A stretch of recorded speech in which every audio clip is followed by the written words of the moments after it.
নমস্কার বন্ধুরা, চলে এসছে আবার একটা ভিডিও নিয়ে। ঝোল ফুটছে দেখতেই পাচ্ছ। আর এটা কি মাছ? এটা হচ্ছে আমাদের পুকুরের জ্যান্ত একদম রূপচাঁদা মাছ ছিল। এটা বেসিক্যালি মাছের এই মাছ ঝাল করে, তো এই গরমে ঝাল খেতে মোটেই ইচ্ছা করছিল না, তো তার জন্য ভাবলাম একটু ঝালের মতো জাস্ট একটু মানে স্বাস্থ্যকরভাবে করা যাক। তো সরু সরু করে আলু দিয়ে এমনি জিরের গুঁড়ো দিয়ে এই তরকারিটা করেছি। নো আদা রসুন কিচ্ছু না, জাস্ট নর্মালি। আর একটা কথা বলে রাখি, আমাদের মানে রান্না করার আমার জায়গাটা না চেঞ্জ হয়ে গেছে একটু কদিনের জন্য, তো সেই জন্য আলোর প্রবলেম ভীষণ হচ্ছে। প্লিজ কিছু মনে করো না, কদিন একটু অ্যাডজাস্ট করে নিও।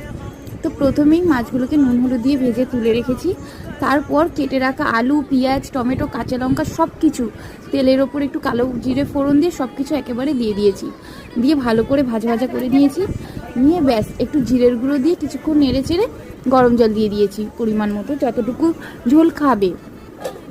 তো জলটা দিয়ে তারপর ঢাকা চাপা দিয়েছি একটু সিদ্ধ হওয়ার জন্য। তারপর ভেজে রাখা মাছগুলো দিয়ে আরও বেশ কিছুক্ষণ ফুটিয়ে নিতে হবে, মাছটা একটু নরম হওয়া পর্যন্ত। নিলেই ব্যাস রেডি, একদম নর্মাল, না ঝোল পাতলা না ঝাল। এরকমভাবে খেতে ভীষণ ভালো লাগে, তোমরা একবার ট্রাই করে